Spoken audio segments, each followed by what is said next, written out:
Hello, friends, and welcome to Pathologic, Volume 9, Episode 24. Today we're going to revisit an oldie but a goodie. This is an Akari, also called Lighthouses. It has many other names.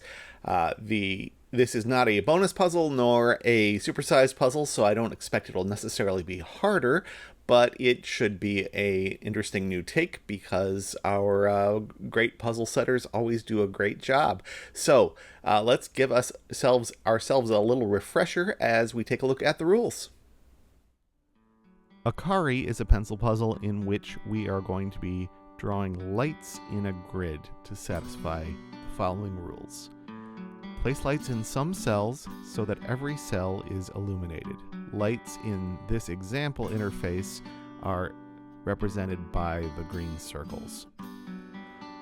Lights illuminate the cell they're in, as well as all cells seen in a straight line horizontally or vertically, not obstructed by a black cell. So, for example, this light in the solution illuminates itself, this cell to the west, these two above, but that does not continue in that direction because it's obstructed, nor does it illuminate anything to the east or south because those are both obstructed by black cells. Lights may not illuminate each other. It would be illegal for me to place a light in this cell because it would illuminate the one to the west and the one to the south.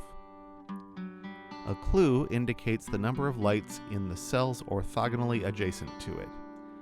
Orthogonally, in this context, just means sharing an edge.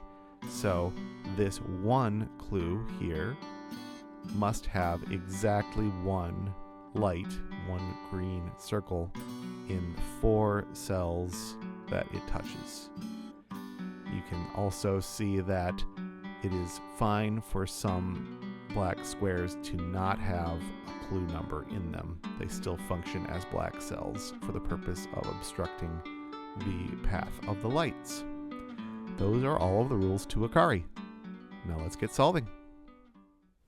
Today's Akari was set by Jovial.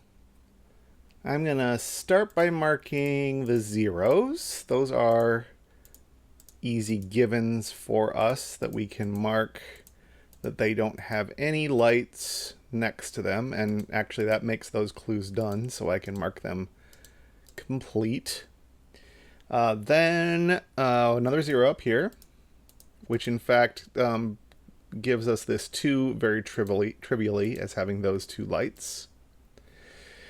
Okay, so I'm drawn to this 3-1 pair.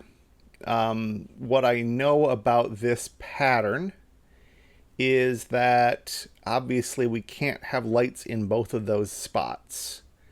So in order to get 3 around here, we need both of these to be lights.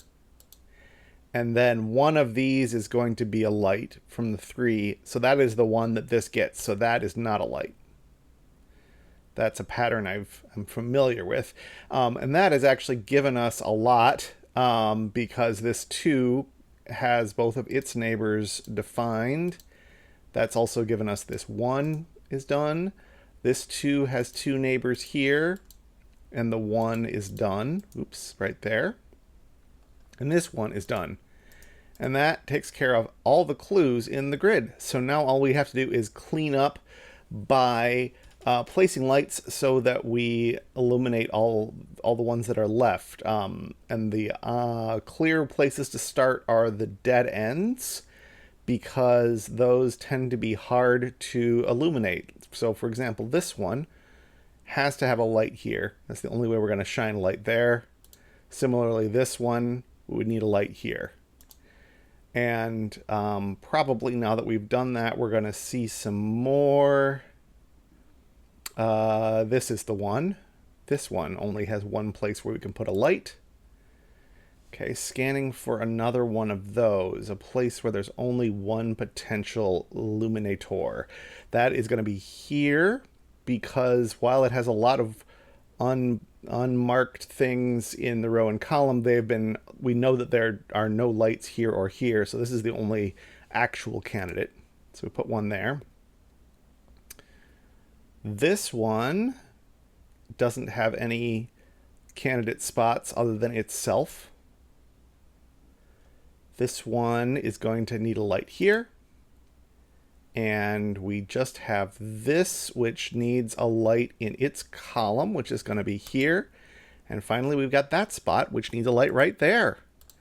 And that is how you solve an Akari.